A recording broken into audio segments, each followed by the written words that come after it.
Maripasoula, officiellement près de 12 000 habitants, mais il faut aussi compter avec ceux de la rive surinamaise.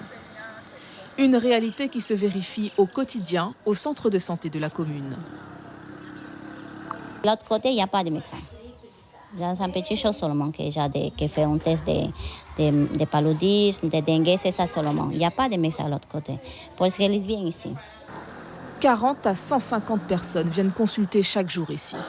Des patients qui doivent s'organiser et faire preuve de patience. Au niveau de l'attente, c'est très lent. Hein. J'arrive ici vers 7h du matin, j'attends.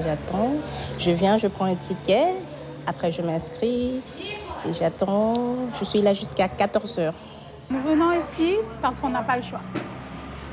S'il y avait un médecin libéral, moi, personnellement, je n'allais pas venir ici pour passer 5 heures de temps alors que je peux prendre mon rendez-vous avec le médecin.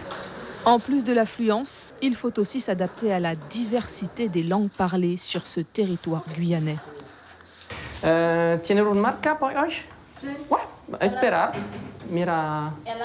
Mais le plus gros défi de ce centre de santé reste de recruter du personnel soignant. Après avoir exercé 1 an ici, Benjamin Cornet quitte son poste de sage-femme ce mois-ci. Son remplaçant n'a toujours pas été trouvé. Ce manque d'effectifs a un réel impact sur la prise en charge des patients. On a des choses qui ne sont pas urgentes, mais qui ne sont pas traitées et qui, du coup, deviennent urgentes par la suite, quoi. Donc, en fait, c'est tout un ensemble de choses qui fait que, ici, en bout de chaîne, ça prend tout de suite des proportions beaucoup plus importantes, quoi. Ce qui manque, ce ne sont ni les postes, ni les moyens matériels, mais les candidats.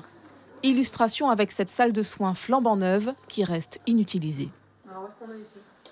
Là, c'est la salle d'ophtalmo qu'on a finalisée avant l'été dernier. Et on n'a eu qu'une mission de 15 jours ophtalmo depuis, faute d'ophtalmologiste, alors qu'on a du super matériel. Entre juin et septembre, le centre de santé de Maripasoula fera face à une grave crise de recrutement. Fin juin, il n'y aura plus que 2 médecins au lieu des 3 prévus. Et déjà, sur les 12 infirmiers attendus, ils ne sont actuellement que 8 et risquent bien de n'être que 6 dans les semaines qui viennent.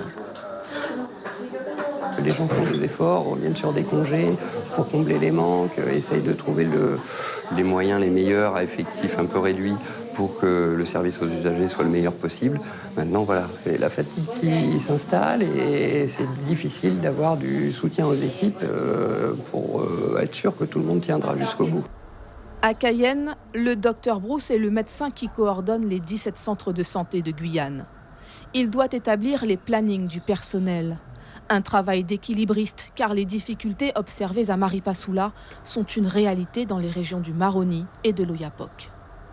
Le rythme n'est pas tenable du tout, puisqu'on a vu s'épuiser nos équipes sur Grand Santi il y a quelques semaines et s'effondrer le centre, puisque nous sommes retrouvés un matin à 0 infirmier. Tout confondu, aujourd'hui, il manque dans les centres de santé une 12aine de postes infirmiers, ce qui représente 25% de nos effectifs. Et sur le plan médical, il nous faudrait, pour pouvoir passer normalement le trimestre qui vient jusqu'en début septembre, à peu près 3 à 4 médecins qui viendraient pour 3 mois. Ces carences en médecins et en infirmiers seront criantes jusqu'à la fin du mois de septembre sur toute la région du Maroni. Un manque de personnel soignant que subissent d'autres hôpitaux de France, mais qui est particulièrement préoccupant dans nos régions enclavées.